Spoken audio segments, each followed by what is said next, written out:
अस्सलाम वालेकुम, कैसे हैं आप सब। तो फाइनली हम लोग आपके साथ एक बार फिर हाजिर हैं एक न्यू ब्लॉग के साथ और एक बहुत खूबसूरत बातों के साथ। तो आज मैं आप लोगों से बहुत ज़रूरी चीज़ शेयर करना चाह रही हूँ कि हम लोग बीच में से थोड़ा सा गायब हो गए थे, वो इसी वजह से कि हमारी लिटिल परीजे की तबीयत थोड़ी सी अपसेट हो गई थी और ये एक हफ्ते पूरा बीमार रही। तो मैं आज के ब्लॉग में आप लोगों को बताने वाली हूँ कि हम लोगों ने कैसे इसका टेक केयर किया, कैसे इसका ख्याल रखा और कैसे चीज़ें बेहतर हुई हैं। और मैं और इसके फादर और नानी वाले, दादी वाले, यकीन करें हम सब इसको लेके इतना परेशान थे, लेकिन बस वही आप लोगों की दुआओं से, आप लोगों के प्यार से तो बस माशाल्लाह ये रिकवर हो गई हैं और आज आपके साथ दोबारा शामिल हैं हम लोग।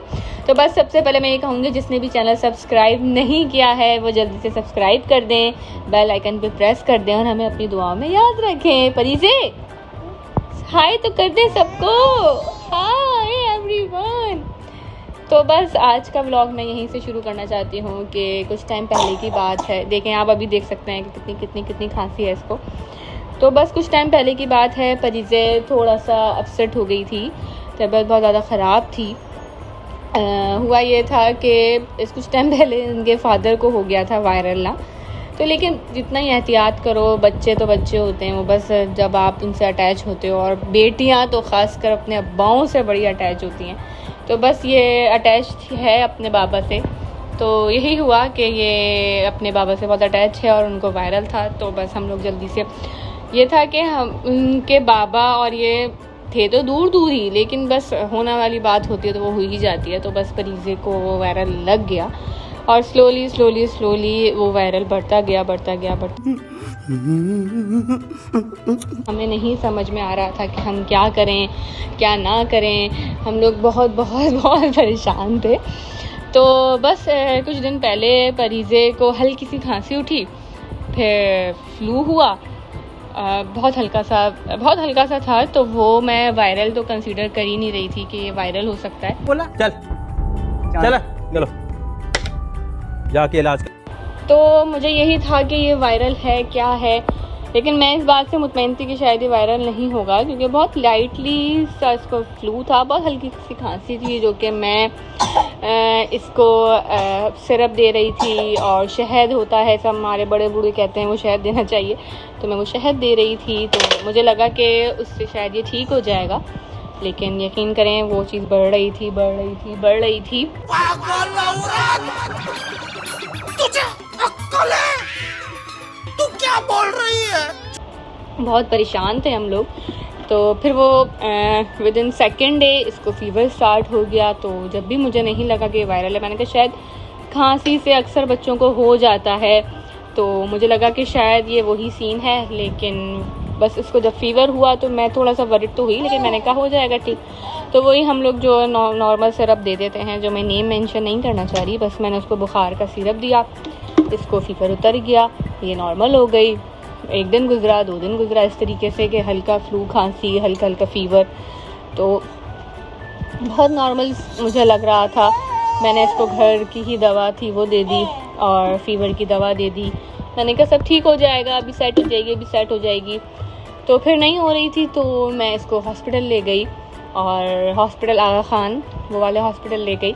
तो वहाँ उसका चेकअप हुआ, डॉक्टर ने देखा, उन्होंने कहा वायरल है, सेट हो जाएगी। उन्होंने सिरप दिया, जो मैंने कहा चलो ठीक है, खैर है। तो फिर मैं घर आई, फिर यकीन करें घर आने के बाद मैंने इसको फिर से मतलब वही नेमोलाइज भी किया, सिरप भी दिया, एक चीज़ मैंने उसको दी, लेकिन वही बात कि वो नहीं हो रहा था सही। और तो यकीन करें जब बच्चे बीमार होते हैं ना, तो अम्माओं की लाइफ बड़ी मुश्किल हो जाती है, और उसके बाद अब्बाओं की, कि क्या करें कैसे करें। और बच्चे निढाल नहीं देखे जाते भाई, नहीं देखे जाते मुझसे, तो अपने हों या किसी और के हों, बस मेरी दुआ होती है अल्लाह ताला सब बच्चों को बहुत सेहतियाब रखे, हमेशा उनकी सेहत बहुत अच्छी रहे और वो बिल्कुल ठीक रहें बस। क्योंकि मैं नहीं देख पाती कि बच्चे बीमार हो रहे हैं और इधर पड़े उधर पड़े, निढाल हो रहे हैं। बहुत मुश्किल हो जाता है मेरे लिए वैसे बच्चों को देखना ना। तो बस इसी तरीके से ये मेरी गोद में निढाल, मैं दवा भी दे रही हूँ, सब कुछ दे रही हूँ, नहीं समझ में आ रहा परीज़े से क्यों निढाल है और क्या हुआ है परीज़े को। इतना मेरा अपसेट दिन गुजर रहे, ना मैं काम कर पा रही थी, ना घर देख पा रही थी, ना ही मतलब ना सबके साथ कोई गेट टुगेदर अगर हो रहा है, कहीं बाहर सब बैठे हैं रूम से, तो मेरा दिल नहीं लगता था। सब यही कहते थे ठीक हो जाएगी, ठीक हो जाएगी, ठीक हो जाएगी, और यकीनन अब मुझे अल्लाह की ज़ात से उम्मीद थी ज़ाहिर है ठीक हो जाएगी, लेकिन नहीं देख पा रही थी ना कि यार बंदा क्या ही कर लेगा अभी। और एक माँ इतनी बेबस हो जाती है ना, और जितनी भी माएँ मेरी बात सुन रही हैं, मुझे देख रही हैं, मुझे समझ रही हैं, तो मैं बस उनसे यही शेयर करना चाहूँगी, और मुझे समझ रही होंगी मेरी इन बातों से कि कितना मुश्किल हो जाता है अपने बच्चों को इस तरीके से देखना कि आप पूरे महीने उनको खिलाओ पिलाओ और उनकी सेहत, उनका सब कुछ बिल्कुल बहुत अच्छा करो, लेकिन फिर वो वक्त जब उनको बीमार होते हैं तो वो एक चीज़ एक बराबर हो जाती है और बिल्कुल निढाल हो जाते हैं। तो बस मैं बहुत ज़्यादा परेशान हो गई थी। मुझे मेरे हस्बैंड ने भी बहुत कहा कि नहीं ठीक हो जाएगी, आप परेशान नहीं हो, ये वो, बट माँ का दिल है नहीं समझ में आता। तो बस फिर यही हुआ कि फिर वो मैंने उसकी दवाएं कंटिन्यू की जो डॉक्टर ने लिखी, लेकिन नहीं सही हो रही भाई ये तो। मैं क्या करूँ, मैं इसको उठाऊँ तो ये वापस लेट जाए, मैं इसको बिठाऊँ तो एकदम धम करके वापस बेड पे गिर जाए। बैठने वाली हालत थी नहीं कि ये बैठ सके, और यकीन करें इसको इतनी मुश्किल से तो मैं इसके पेट में कुछ डाल रही थी कि ये कुछ खा ले, मैं इसको खिलाऊँ, ये फ़ौरन उक्काई ले, फ़ौरन नौज़िया फ़ील करे, फ़ौरन वोमिट करना चाहे। मैं क्या करूँ, मैं इतना स्टक हो गई थी बहुत ज़्यादा। तो यही वजह थी कि मैं और परीज़े बिल्कुल भी आपसे इंटरेक्ट नहीं कर पा रहे थे कुछ दिनों से। तो यकीनन आप लोग भी वेट कर रहे होंगे व्लॉग्स का, परीज़े की क्यूट बातों का। परीज़े हाय तो कर दें, परीज़े आप ठीक हैं? चलो क्या दिया यूँ करते हैं, ऐसे करते हैं। तो खैर हम अपनी बात कर, ऐसे थम्स अप, कैसे Thums up, Parizay Thums up तो करें। क्या हुआ? तो बस ये हुआ कि मुझे फिर, हाँ मैं कहाँ थी, कि बहुत ज़्यादा फिर भी फीवर रह रहा, चीज़ें कंट्रोल नहीं हो पा रही। अब एक रात तो मैं आपको बता नहीं सकती, इतनी मुश्किल थी ना कि मुझे डॉक्टर ने कहा था कि 2 सिरप थे कि वो ऑल्टरनेट वाइज देते रहना, इसका बुखार उतर जाएगा, लेकिन एक सिरप इसको सूट नहीं किया, तो उससे इसका फ़ीवर नहीं उतरा। मैं इसको वो दवा दी तो उसका फ़ीवर बिल्कुल नहीं उतरा, और मुझे था कि शायद 1 घंटे में उतर जाएगा। अब वो फ़ीवर बढ़ता रहा और वो बढ़ते 102 पे आ गया था। तो फिर यही हुआ कि 102 हो गया बुखार, और मैं इतना परेशान, मैंने कहा मैं क्या करूं। और इत्तेफाक से उसी दिन इसके जो बाबा थे आउट ऑफ सिटी चले गए थे,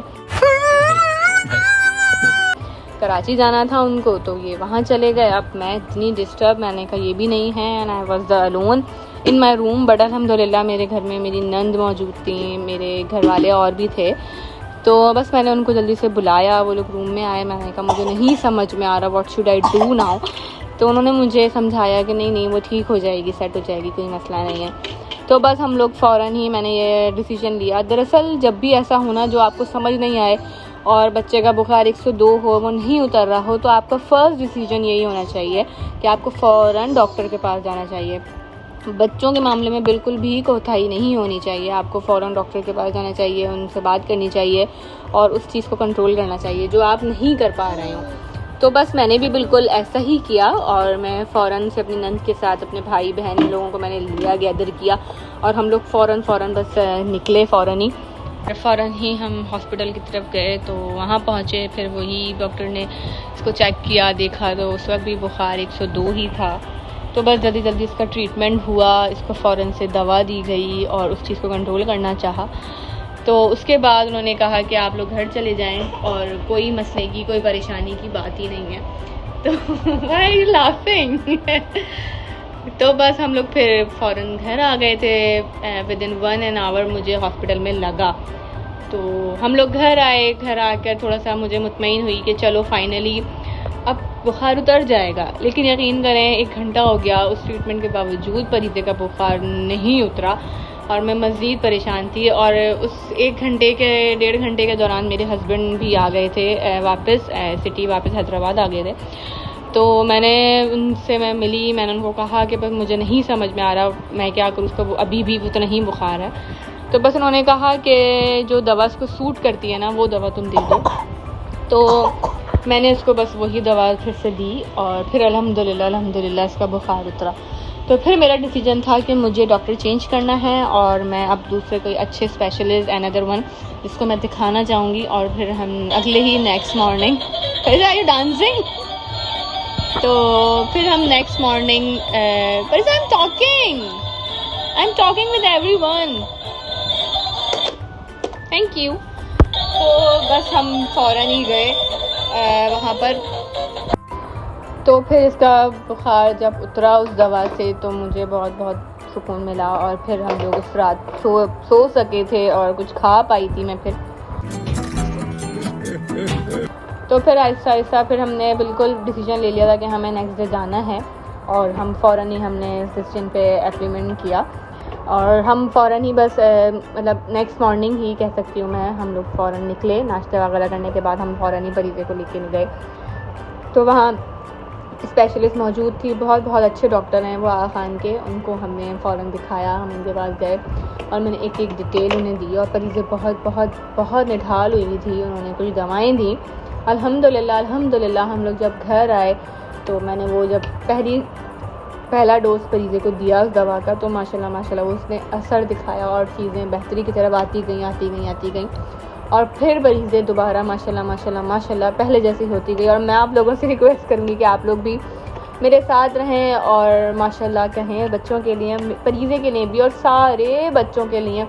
जब भी आप लोग बच्चों को देखें अच्छे लग रहे हों या प्यारे लग रहे हों या ऐसी कोई हरकत, कोई इतनी क्यूट कोई उन्होंने कोई बात कही है, ये कहने के बजाय कि प्यारा किया है या प्यारी लग रही है या क्यूट बात बोली है, सिर्फ माशाल्लाह बोलें, हंस के सिर्फ माशाल्लाह बोलें। क्योंकि हम बच्चे इतने नाजुक इतने प्यारे होते हैं ना कि उनको मैं कहती हूँ नज़र नहीं लगनी चाहिए और हमें उनको नज़र लगानी भी नहीं चाहिए और सिर्फ उन्हें माशाल्लाह कहना चाहिए। तो फरीज़े को हम सबको अपनी दुआ में याद रखें आप लोग। बहुत मुश्किल वक्त था मेरे लिए, मेरे हस्बैंड के लिए। तो बस मैं यही कहना चाहूँगी कि आप लोग भी इसी तरीके से अपने सब बच्चों की वक्तन फ़वक्तन नज़र उतारते रहें, उन लोगों को प्यार करते रहें और हर बच्चे को अपनी दुआओं में याद रखें जिनको भी आप जानते हैं, जो आपके अज़ीज़ के, मतलब मैं कहती हूँ बस हर बच्चे के लिए अल्लाह ताला, बस हर बच्चे को अल्लाह ताला अपने हिफ्ज़ व ईमान में रखे। फिर कुछ टाइम के बाद विदिन 3 डेज़ मरीज़े में रिकवरी आना शुरू हुई, मरीज़ें नॉर्मल हुई, मरीज़े ने कुछ खाना शुरू किया। मैं इतनी मुश्किल से इसको खिलाती थी ना, इतनी मुश्किल से कि इसको देख के मुझे रोना आ रहा था कि एक हफ़्ता ये कैसे गुज़र रहा है, कुछ समझ नहीं आ रहा था। बहुत मुश्किल से, ना फीका खा रही थी ना मीठा खा रही थी, कुछ भी इसको अच्छा नहीं लग रहा था। इसको बस सोना था, मैं इसको उठाती थी, सारा दिन सोती थी, सारा दिन सोती थी। और अभी भी इसकी खांसी प्रॉपर तरीके से सही नहीं हुई है, लेकिन अल्हम्दुलिल्लाह। जी baby, oh where is the mosquito, oh. तो खैर फिर इसको बहुत मुश्किल से अल्हम्दुलिल्लाह फिर ये ठीक हो गई हैं अब। और बस आप लोगों से इसी तरीके से जुड़े रहेंगे। और अगर आपको आज का व्लॉग और मेरा आप लोगों से बातें करना अच्छा लगा हो तो मुझे प्लीज़ कमेंट्स में ज़रूर बताएं। और मैं आप लोगों से अब डेली ही बेसिस पे बहुत सारी बातें शेयर करूँगी, बहुत सारी अपने एक्सपीरियंस शेयर करूँगी जो आप लोगों को हेल्प करेंगे। तो बस पहली तो मेरी आप लोगों से रिक्वेस्ट है कि ये इतने प्यारे प्यारे बच्चे जब बीमार पड़ा करें तो फ़ौरन डॉक्टर को दिखाएं, फ़ौरन कोई भी कोताही ना करें और फ़ौरन इनका ट्रीटमेंट शुरू करवाएं ताकि ये बहुत जल्दी से ठीक हो सकें। और अभी मुझे लग रहा है कि इसको नींद भी आ रही है और इनको सोना है। तो बस अल्हम्दुलिल्लाह आप लोगों की दुआओं से अब मरीज़ें बिल्कुल ठीक हैं और थोड़ा सा टाइम और लगेगा खांसी सेट होने में, तो चीज़ें बेहतर होती चली जाएंगी। तो ये अपनी क्यूट हरकतों से आप लोगों के साथ हमेशा जुड़ी रहेगी। आप लोग अपनी दुआओं में हमेशा इसको याद रखें और जिसने भी चैनल सब्सक्राइब नहीं किया है, ओए अल्लाह, वो जल्दी से सब्सक्राइब कर दें, बेल आइकन पे प्रेस कर दें और हमें अपनी दुआओं में याद रखें। बाय तो कर दें, say bye. No, you don't want to say bye. Bye. Say flying kiss to everyone. Say pray for me. Please. How do we pray? How do you say Ameen? How do you say Ameen? Pray. Dua.